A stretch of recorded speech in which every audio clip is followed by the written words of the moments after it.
الحمد لله رب العالمين والعاقبة للمتقين والصلاة والسلام على سيد الأنبياء والمرسلين سيدنا محمد وآله وأصحابه أجمعين أما بعد فأعوذ بالله من الشيطان الرجيم بسم الله الرحمن الرحيم اقرأ باسم ربك الذي خلق الإنسان من علق اقرأ وربك الأكرم الذي علم بالقلم علم الإنسان ما لم يعلم صدق الله العظيم.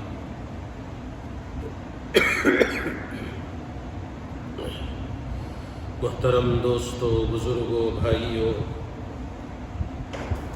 سورہ علق کی ابتدائی آیتوں کا شان نزول اور اس سے متعلق ابتدائی باتیں گزشتہ بتلائی جا چکی ہیں. ابتدائی 3-4 آیتوں کا ترجمہ اور اس سے متعلق کچھ باتیں عرض کی گئی. ویسے پہلی آیت میں ایک بات عرض کرنی باقی رہ گئی، وہ تھی تعلیم کے سلسلے میں کہ پہلی جو آیت نازل ہوئی، اللہ کا جو پہلا پیغام امت کو دیا گیا وہ تعلیم قرآنی کے سلسلے میں تھا. علم دین حاصل کرنے کا مسئلہ اس میں بیان کیا گیا. علم دین حاصل کرنے کے سلسلے میں احادیث مبارکہ کے اندر علم کی فضیلت اور اس کے حاصل کرنے کا جو حکم بیان کیا گیا، اس میں اللہ کے نبی علیہ السلام نے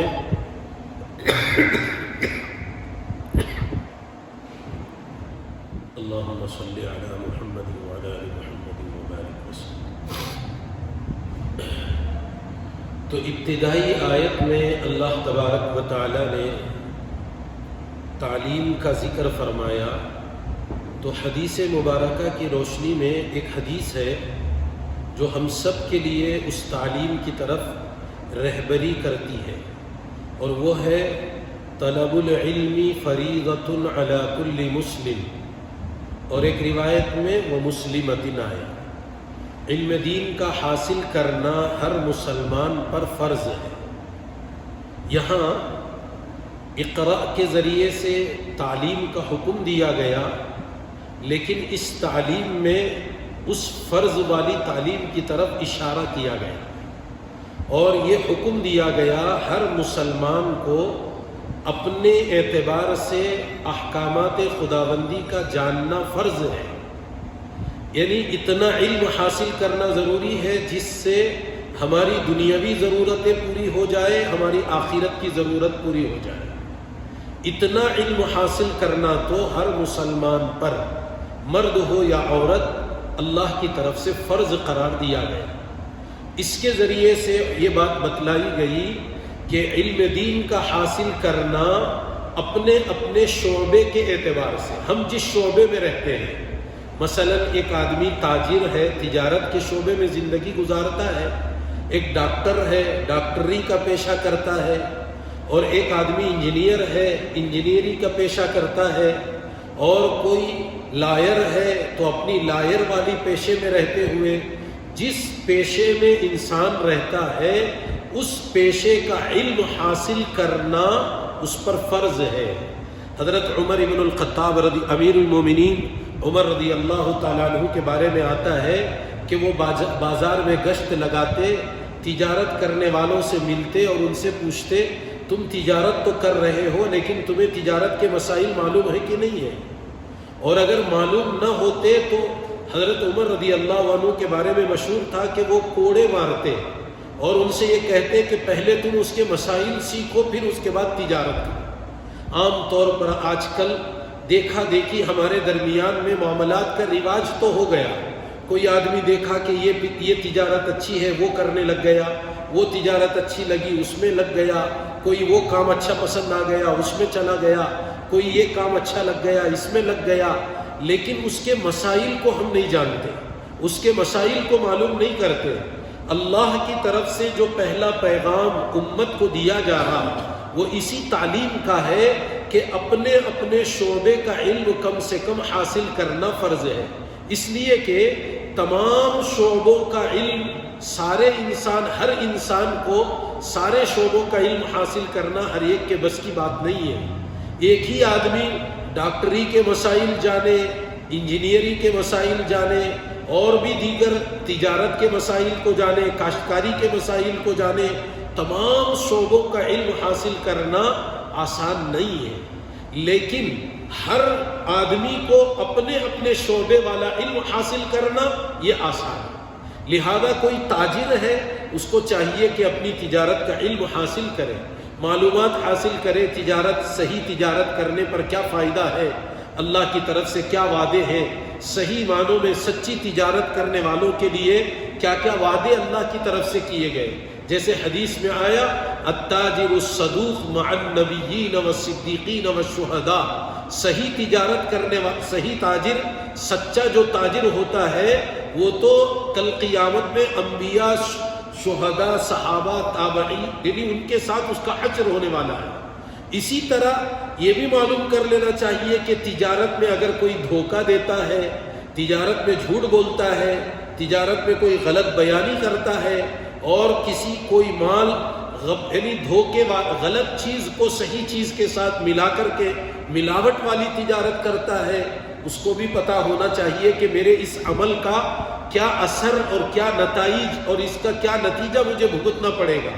جیسے حدیث میں بتایا گیا کہ جو آدمی دھوکہ دے کر کے تجارت کرتا ہے تو اس کے بارے میں پیارے نبی علیہ السلام نے فرمایا لم یزل فی مقت اللہ، جو تجارت میں دھوکہ دیتا ہے، غبن کرتا ہے، غلط بیانی کرتا ہے، وہ اللہ کی ناراضگی میں رہتا ہے مسلسل۔ یعنی اگر کوئی تجارت غلط طریقے سے کرے گا، فرشتوں کی لعنت میں وہ شامل ہو جائے گا۔ اللہ معاف فرمائے، آج کل ہماری تجارتوں میں کتنا دھوکہ، کتنی غلط بیانی، کتنا جھوٹ، اور کیسے کیسے انداز سے ہم اپنا مال بیچ رہے، کوشش اس بات کی کر رہے کہ کسی طرح ہمارا مال بک جائے، چاہے اس کے لیے جھوٹ بولنا پڑے، دھوکہ دینا پڑے، غبن کرنا پڑے، غلط بیانی کرنی پڑے، لوگوں کے ساتھ مختلف قسم کے معاملات کرنے پڑے۔ یہ نہیں سوچ رہا آدمی کہ اس کا نتیجہ کیا نکلے گا۔ آج ہم دھوکہ دے کر اگر مال کما رہے اور اللہ اس سے ناراض ہو جا رہے، تو اللہ کی ناراضگی والا مال ہمارے لیے فائدہ مند کیسے بنے گا، نفع بخش کیسے بنے گا؟ اگر جھوٹ بول کر کے کما رہے تو اس میں اللہ کی طرف سے برکت اٹھا لی جاتی ہے، تو ظاہر سی بات ہے جب اس کی برکتیں ختم ہو جائے گی اور اس کا نفع ختم ہو جائے گا، تو ایسے میں ہماری وہ تجارتیں ہمارے لیے کیسے فائدہ مند بن جاتی ہیں۔ آپ دیکھیں گے لوگ آج کل گھروں میں ایک نہیں، دو نہیں، چار نہیں، جتنے افراد گھر کے ہیں سب کما رہے، باوجود اس کے کہ آج ہماری پریشانیاں دور نہیں ہو رہی، آج ہمارے حالات دور نہیں ہو رہے، آج ہماری بیماریاں دور نہیں ہو رہے، آج ہمارے مسائل حل نہیں ہو رہے۔ آپ غور کریں، ایک زمانہ تھا گھر کے بڑے افراد میں کوئی ایک آدھ آدمی کماتا تھا، گھر کے اندر 8 بچے، 10 بچے، 12 بچے، اور کتنے بڑے بڑے، یعنی پورے گھر کے افراد مل کر زندگی گزارتے تھے، تو سب کے سب آرام سے، اطمینان سے، آرام سے وہ اپنی ضروریات ان سے اللہ پوری کروا دیا کرتے تھے۔ وجہ یہ کہ حلال طریقے کی کمائی تھی، جائز طریقے سے کمائے جاتے تھے، ہماری کمائیوں میں اللہ کی طرف سے برکتیں بھی آتی تھی۔ ایک آدمی کما رہا، گھر کے سارے افراد کی ضرورتیں اللہ پوری کروا رہے۔ اور آج دیکھیے اللہ معاف فرمائے، ایک طرف شوہر بھی کما رہا، بیوی بھی کما رہی، بچے بھی کما رہے، باوجود اس کے کہ لوگوں میں ابھی کمی کا احساس ہے، ابھی کم پڑ رہا، ابھی کم ہے، ابھی اتنا کیا بھی نہیں ہو رہا، اور کیا تمہیں دوسرا کرنا، اور کوئی تیسرا کرنا، اور کوئی راستہ اختیار کیا جائے۔ یہ کیوں؟ یہ اس وجہ سے کہ ہم تجارت کے مسائل نہیں جان رہے، اور مسئلے کے اعتبار سے حلال اور حرام طریقوں کا لحاظ نہیں کیا جا رہا۔ یہاں تک کہ ملازمت کا بھی مسئلہ بہت نازک ہے۔ ہم اگر کہیں ملازمت کر رہے ہیں تو ہم اپنا وقت بیچتے ہیں وہ تنخواہ کے بدلے میں، وہاں جتنا وقت دینے کا وعدہ کیا گیا پورا وقت دینا ہمارے ذمہ ضروری ہے۔ اگر اس میں کمی کوتاہی کرتے، جیسے تجارت میں ڈنڈی مارنے پر عذاب ہے، ایسے ہی ملازمت کا معاملہ ہے۔ نوکری جہاں ہم کر رہے وہاں بھی اگر ہم وقت کم کرتے ہیں تو اس پر بھی ہمیں اللہ کی طرف سے پکڑ ہے، ہمیں اس کا بھی جواب دینا ہے۔ جیسے وَيْلٌ لِّلْمُطَفِّفِينَ الَّذِينَ إِذَا اكْتَالُوا عَلَى النَّاسِ يَسْتَوْفُونَ، ناپ تول میں کمی کرنے والوں کو پر جیسے اللہ کی طرف سے ہلاکت اور بربادی کا ذکر کیا گیا، ایسے ہی ملازمت میں وقت میں کمی کرنے والوں کو بھی اللہ کے سامنے اس کا جواب دینا ہوتا ہے۔ تو یہ زندگی کے اپنی زندگی گزارنے کے جو شعبے ہیں، ان شعبوں کا علم حاصل کرنا ضروری ہے۔ دیکھو ہم مثلا کسی گھر میں مثلا مستورات بھی موجود ہیں، گھر یعنی کسی کے گھر آپ جا رہے ہیں بہو بن کر، آپ اپنے اس شعبے کا دین حاصل کرنا ضروری ہے کہ مجھے میرے شوہر کی کیا ذمہ داری ہے، ان کے ماں باپ ساس سسر کی کیا خدمات اور ان کی کیا ذمہ داری ہے، میرے ذمے کیا کیا حقوق ہیں، اس کو بھی جاننا ہے۔ ہر آدمی اپنے اپنے شعبے کے لائن سے اگر دین کو جاننا یہ اس کے لیے فرض ہے، ضروری ہے۔ اس آیت کے ذریعے اس کی طرف اشارہ کیا گیا کہ طلب العلم فریضۃ علی کل مسلم، ہر مسلمان پر علم دین کا حاصل کرنا فرض ہے۔ اتنا علم جس سے ہماری اپنی دنیاوی حاجات اور ضرورتیں پوری ہو جائیں، اور اسی طرح ہماری اپنی اخروی حاجات بھی پوری ہو جائے۔ مثلا فرائض کو تو ہم جان رہے ہیں، نماز پڑھنا فرض ہے، روزہ رکھنا فرض ہے، زکوٰۃ دینا فرض ہے، حج کرنا فرض ہے، لیکن ان فرائض کے ادا کرنے کا طریقہ کیا ہے، اس کو کیسے پورا کیا جائے، وہ بھی تو جاننا فرض ہے، اس کو تو بھی جاننا ضروری ہے۔ ایک آدمی جانتا ہے کہ بھئی مجھے نماز پڑھنا فرض ہے، 5 وقت کی نماز پڑھنا فرض ہے، مگر نماز کا طریقہ نہیں معلوم ہے، اب وہ نماز کیسے پوری کرے گا؟ نماز میں فرائض کیا ہیں وہ نہیں معلوم، نماز کے واجبات کیا ہیں نہیں معلوم، نماز کی سنتیں کیا ہیں وہ نہیں معلوم، کتنی رکعتیں فرض ہیں، فجر میں کتنی رکعت فرض ہے، کتنی رکعت سنت ہے، ظہر میں کتنی رکعتیں فرض ہیں، کتنی رکعتیں سنت ہیں۔ اسی طرح ہر نماز کا مسئلہ، یہ تو نماز کے مسائل، ایسے ہی زکوٰۃ کا مسئلہ۔ آج کل کتنے ہمارے گھرانوں میں ہماری مستورات کے پاس زیورات ہیں، سونا چاندی ہے، مگر انہیں خود اپنی زکوٰۃ کے مسائل کا علم نہیں ہے، انہیں نہیں معلوم۔ ہاں اتنا جانتے ہیں کہ زکوٰۃ دینا فرض ہے، مگر کس مال پر کتنا دینا ہے، کتنے مال کی زکوٰۃ کتنی ادا کرنی ہے، اس کے بارے میں پتہ نہیں ہے۔ اندازے پر جو کر رہے، پہلے سے جو چل رہا وہ چلا رہے، جیسے لوگ سمجھ رہے ہر سال ہمیں یہ تج دیتی سو، اب کچھ رقم دے دیا زکوٰۃ کی نیت سے، کچھ غریبوں کا یعنی کچھ کام کر دیا، اور اس کے بعد آدمی یہ سمجھتا ہے کہ بھئی ہم تو اپنی ذمہ داری پوری کر لیے، ہمارا کام پورا ہو گیا۔ ایسا نہیں ہے، زکوٰۃ باقاعدہ حساب لگانا ہوتا ہے، کتنی مقدار ہمارے پاس زیورات ہے، مال ہے، سونا چاندی ہے، چیزیں ہیں، ان پوروں کا حساب لگانا، اور اس سال اس موقع پر جس وقت ہم زکوٰۃ دے رہے اس کی بازار میں کیا قیمت چل رہی ہے اس کا حساب لگانا، اور اس حساب کے بقدر پورے کا پورا مال ادا کرنا، یہ ہمارے ذمے میں فرض ہے، یہ ضروری ہے۔ اگر یہ نہ کرے کل قیامت میں اس کا جواب دینا ہوتا ہے اللہ کے ہاں، اللہ تعالیٰ کے ہاں اس کی پوچھ ہونے والی ہے۔ تو اس کے لیے علم دین کا حاصل کرنا فرض ہے کا معنی وہ علم جس سے ہم دنیا میں بھی کامیاب ہو جائے، وہ علم جس سے ہماری آخرت کا مسئلہ بھی حل ہو جائے، اتنا تو حاصل کرنا ہر مسلمان پر، مرد ہو یا عورت، اللہ کی طرف سے فرض قرار دیا گیا۔ لیکن اللہ معاف فرمائے، آج کل ہم تھوڑا بہت جو کچھ ہمارے پاس معلومات ہے، ہم سمجھ رہے یہی بہت کچھ ہے، ہمیں سب معلوم، ہم نہ سب جانتے، ہمیں سب جانتے، ہمیں کون بھی کیا بھی بولنے کی ضرورت نہیں ہے، ہمیں کیا بھی بتانے کی ضرورت نہیں ہے، ہمیں سب آ جاتا ہے، ہم یہ سمجھتے، لیکن جب عمل کا موقع آتا ہے تو کتنی کوتاہیاں ہم سے ہو جاتی ہیں، کتنی غلطیاں ہم سے واقع ہو جاتی ہیں۔ اس کے لیے اس پہلی آیت میں اشارہ کیا گیا اس علم دین کے حاصل کرنے کا جو ہر مسلمان پر فرض مقدار، جو ہر مسلمان پر فرض ہے، اتنی مقدار کا علم کا حاصل کرنا ضروری ہے۔ لہذا اس آیت کے ذریعے کم سے کم ہم یہ سوچیں اپنی زندگی کے جس شعبے میں ہم زندگی گزار رہے اس شعبے کے بارے میں تو معلومات حاصل کرنے کی فکر کریں، کوشش کریں کہ بھئی مجھے میرے زندگی کے اعتبار سے کیا چیزیں میرے ذمہ ضروری ہیں، کن باتوں کو جاننا میرے اوپر فرض ہے، کم سے کم میں اپنے فریضے کو تو ادا کر سکوں۔ باقی نوافل، اس سے زائد علم کا حاصل کرنا یہ الگ بات ہے، زائد علم کا حاصل کرنا بہت اچھی چیز ہے، لیکن کم سے کم اپنے فریضے کو سمجھنا، اپنے فرائض کو جاننا، بنیادی طور پر اپنے ایمان سے متعلق کن باتوں کو جاننا مجھے ضروری ہے، اس کو تو سمجھنا چاہیے۔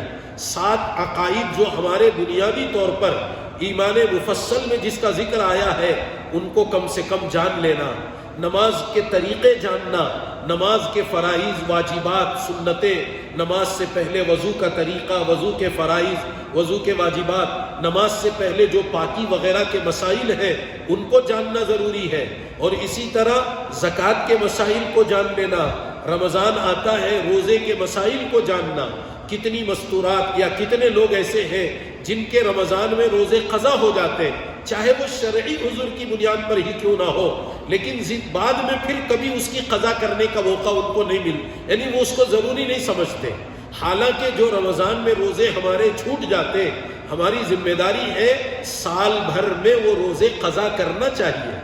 نمازوں کی قضا نہیں ہے لیکن روزوں کی قضا ہے، روزوں کو قضا کرنا پڑتا ہے، لیکن کتنے ایسے لوگ ہوں گے جن کو یہ تک اس بات کا علم نہیں ہے، ان کو یہ بھی نہیں معلوم ہے کہ جو ہمارے رمضان میں روزے چھوٹ جا رہے ہیں اس کی قضا بھی کرنی پڑتی ہے، اس کو قضا بھی کرنا ضروری ہے، یہ بھی نہیں جانتے ہوں گے بہت سے۔ اس کے لیے ضروری ہے کہ یہ مسائل معلوم کریں، اور اسی طرح حج کا موقع اللہ عطا فرماتے تو حج کے مسائل کو جاننا، اور اسی طرح موٹے موٹے دین کی بنیادی باتیں، اللہ کے کیا حقوق ہمارے ذمے میں ہیں، بندوں کے کیا حقوق ہمارے ذمے میں ہیں۔ دیکھو حدیثوں میں یعنی پڑوسی کے فضائل بتائے گئے، پڑوسی کے حقوق بتائے گئے، پڑوسیوں کا ذکر کیا گیا۔ ایک حدیث میں آیا، پیارے آقا صلی اللہ علیہ وسلم نے ارشاد فرمایا کہ مجھے جبرائیل امین نے پڑوسی کے اتنے حقوق، اتنے باتیں بتائے کہ آپ نے ارشاد فرمایا کہ مجھے اندیشہ ہونے لگا کہ میرے مال میں پڑوسی کو کہیں وارث نہ بنا دیا جائے، اتنے حقوق ہیں۔ اور پڑوسی 2 طرح کے ہوتے ہیں، ایک مستقل ہمیشہ اپنے یعنی ساتھ رہنے والے، اور ایک ہوتے سفر کے پڑوسی۔ قرآن میں حدیثوں میں دونوں کا ذکر آیا ہے۔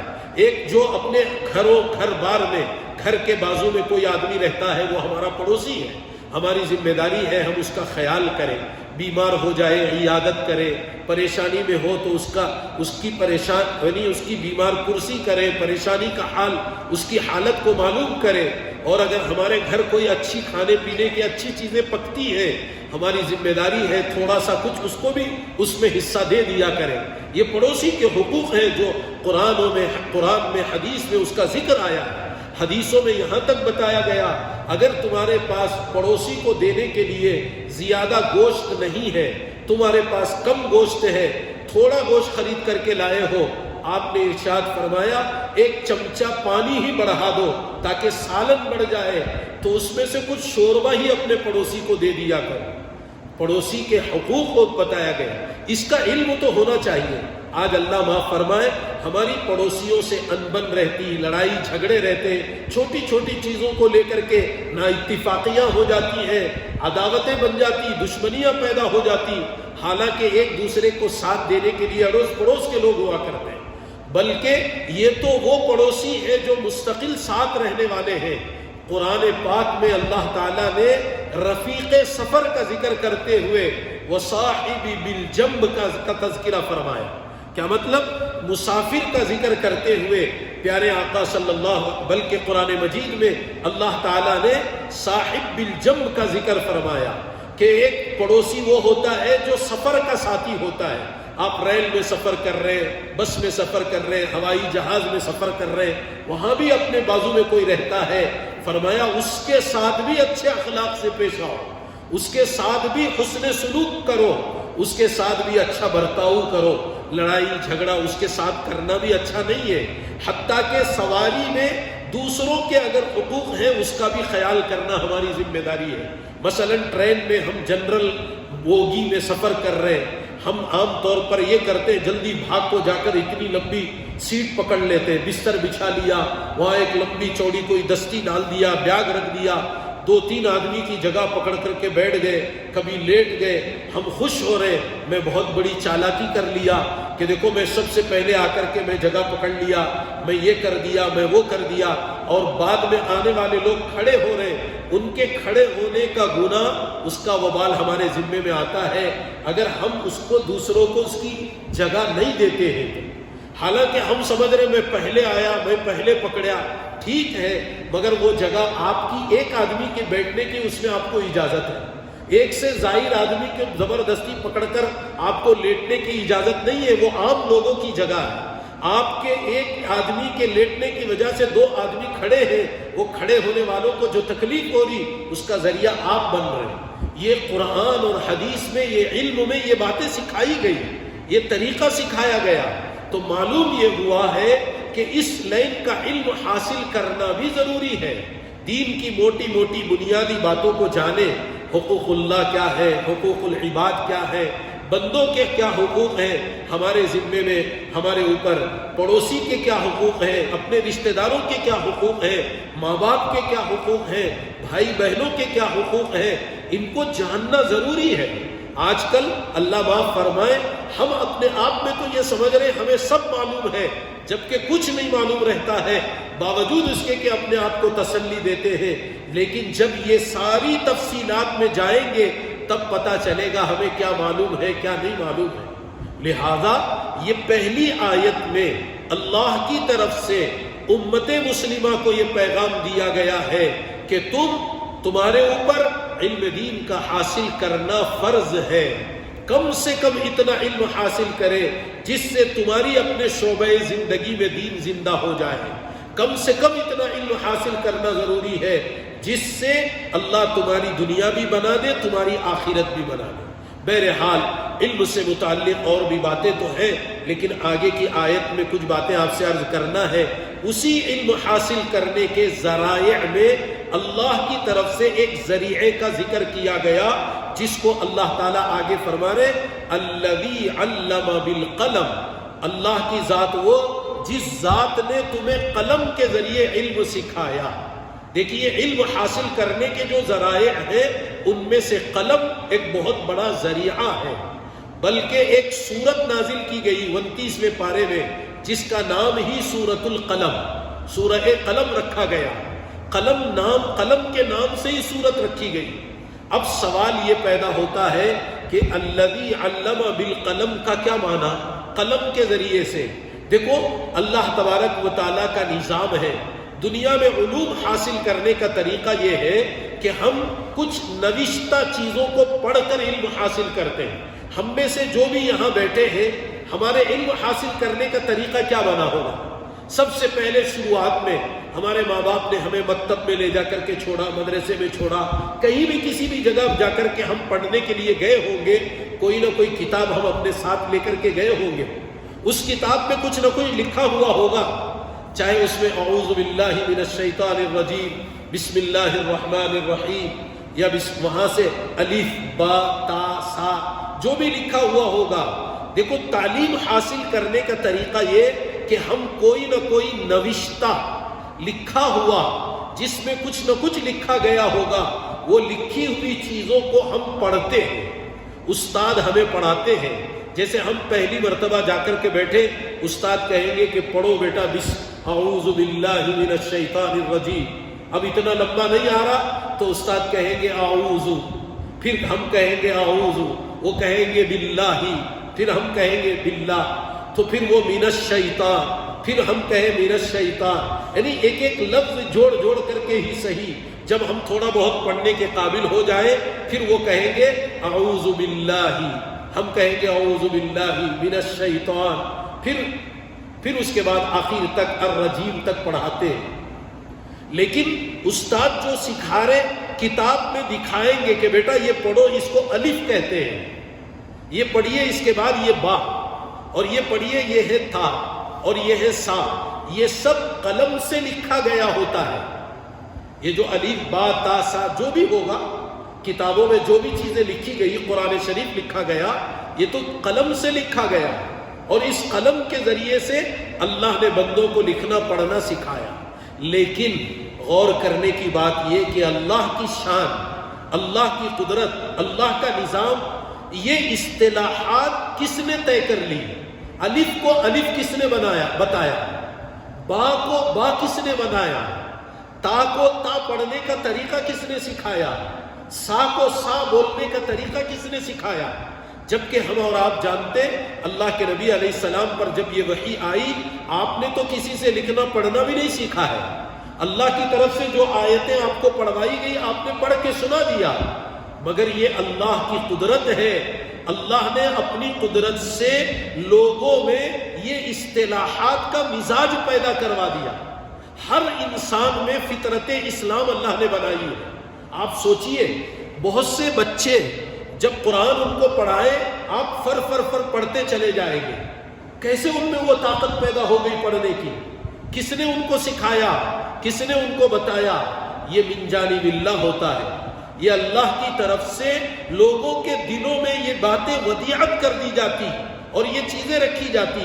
ورنہ آپ دیکھیں گے بعض اصطلاحات، بعض علوم، بعض زبانیں بعض لوگوں کے لیے مشکل ہو جاتی۔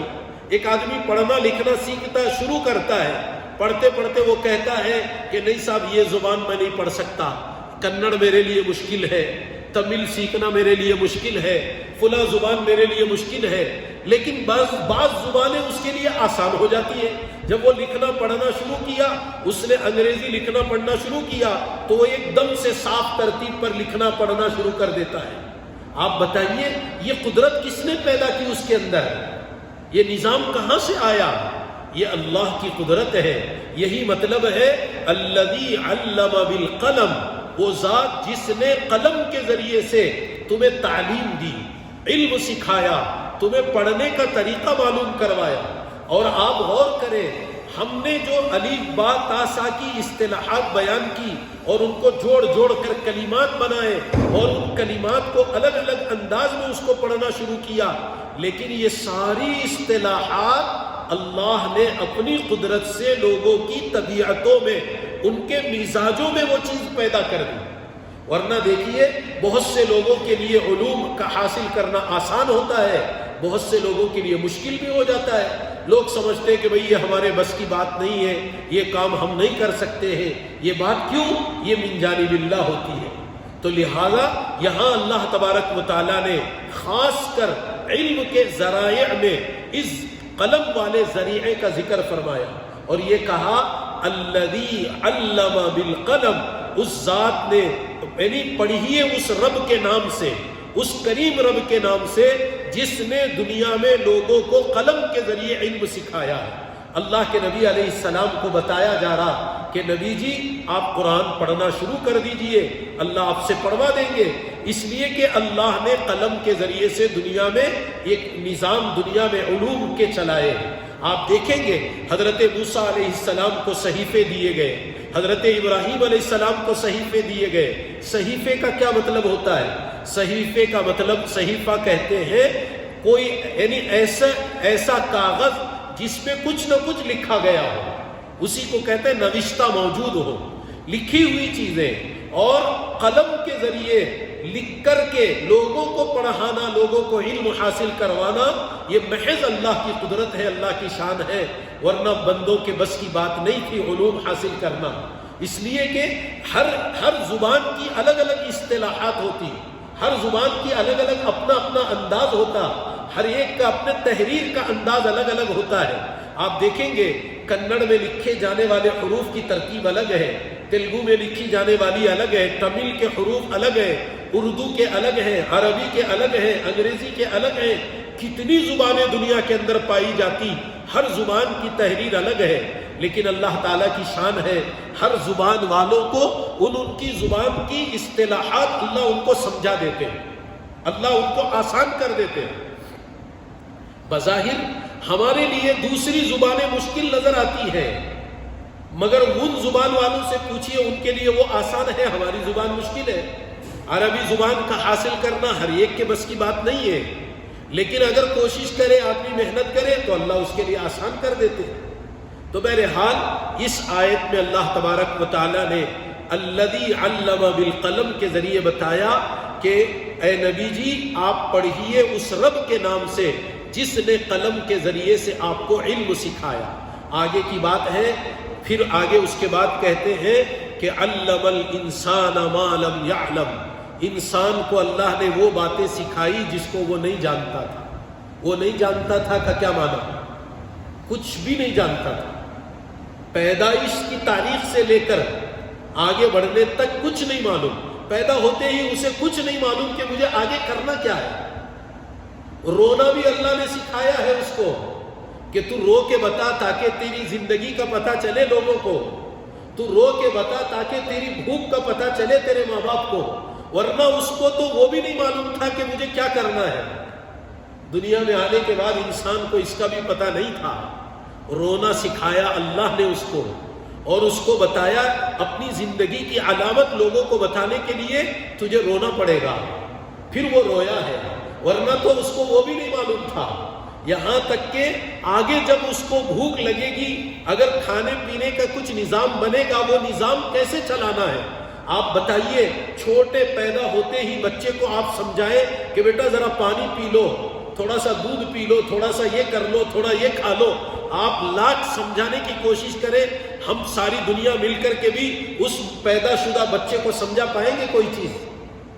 کوئی چیز اس کے ذہن میں اتاریں گے ہم؟ سمجھا سکیں گے اس کو؟ نہیں سمجھا پاتے ہیں۔ یہ ہے الذی علم الانسان، انسان کو سکھایا ما لم یعلم، وہ باتیں جس کو وہ نہیں جانتا تھا، اس کو نہیں معلوم۔ یہ اللہ کی قدرت ہے، اللہ نے اس کے لیے غذا کا نظام بنایا، اس کا طریقہ تک سکھایا۔ یہ طریقے سے تو اگر غذا لیتا ہے تجھے غذا ملے گی اور تیرا پیٹ بھرے گا، اور جب تیرا پیٹ بھرے گا تو تیری پیٹ کی بھوک والی جو تکلیف ہے وہ دور ہو جائے گی۔ فرمایا یہی نہیں اور بھی بہت سی باتیں ہیں، انشاءاللہ اگر اللہ موقع دے آگے کی باتوں کے ساتھ کچھ باتیں اس سے ملی ہوئی ہیں، انشاءاللہ اس کا ذکر کیا جائے گا۔ اللہ تعالیٰ سے دعا ہے کہ اللہ تعالیٰ ہم تمام کو صحیح معنوں میں، قرآن کی چونکہ یہ تفسیر ہے، تفسیر میں بہت سی باتیں آتی ہیں، اس لیے اس کا ذکر کیا گیا۔ اللہ تعالیٰ سے دعا ہے کہ اللہ تعالیٰ ہم تمام کو صحیح معنوں میں قرآن پاک کے سمجھنے کی، اس پر عمل کرنے کی اللہ ہم سب کو توفیق عطا فرمائے۔ آمین۔ وآخر دعوانا الحمد للہ رب العالمین۔